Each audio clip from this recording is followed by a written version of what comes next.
Hi, I'm Craig Pope from Pope & Co Mortgages. Today I'd like to talk about buying a home when you already own one, trading up, upgrading and bridging finance. So buying a home when you already own one is a tricky business, and it's something that we deal with on a very regular basis. Are you unsure where to start? Well, I'm just going to go through some key points just to help you thinking of what you need to do, and then we can have a chat later on. The key thing about trading up or upgrading your house is working out just how you want it to play out. How are you going to place an offer on that new house? So option one is, are you looking to place a cash offer on that new house before you've unconditionally sold your existing house? The second option is, are you looking to place an offer on a house that is subject to you selling your house? Or the third option is, are you looking to sell your house unconditionally so that you can then go and buy with confidence? So just to recap on those options, option three, which is selling before you've purchased, is probably the safest option and probably the cleanest and easiest.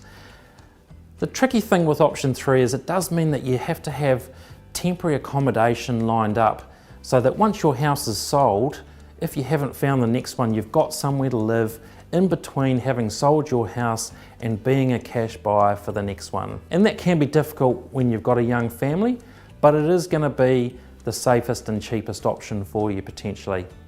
Option two, where you are placing an offer that is subject to house sale, does make life a little bit easier for you. However, the challenge is, especially in a busy property market, is getting a seller to accept an offer that is subject to the sale of your house.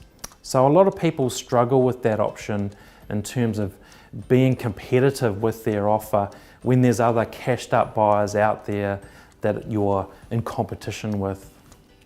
And lastly, that first option I mentioned about buying a house unconditionally before you've sold yours is probably the most riskiest option, and subsequently it's the hardest to finance. It would require what's called an open bridging finance scenario. So you've purchased a house unconditionally and you've still got yours to sell. Now the banks, to be fair, are not falling over themselves to fund those sort of situations. So to have a chance, you're going to need to have usually at least 20% equity over both houses. You also need to be in a strong financial position that not only do you have a lot of equity, you also need to have quite substantial income to cover two mortgages and fund that new purchase before you've sold the existing house. So no matter what you do, it pays to have a talk to us so we can chat through those three options and how they relate to your situation specifically.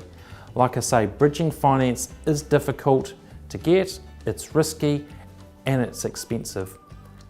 Unfortunately, everybody thinks their house is going to sell quickly, so open bridging finance you do need to proceed with caution.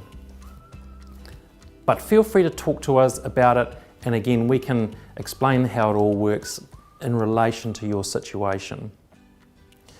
Finally, just remember, with any sort of trading up and bridging situation like I've talked about, remember you need to think carefully about how you will fund the deposit when you've had an offer accepted on the next house while you still own your existing house. The other key thing to bear in mind is that if you are trading up or looking at an open bridge, it's not just about having your house sold. The bank also needs to be happy with the house that you're looking to buy. So if in doubt, put a finance clause, or with our help, we would get the bank to check that they were happy with the house that you're looking to buy. So those are two key things to really be aware of through the process. So hopefully that's been helpful. Just talking, we're helping a lot of people trading up and upgrading and changing houses at the moment. It is a difficult thing to do, but everybody's situation is different. So feel free to call the team at Pope & Co and we'll have a chat and help you from there.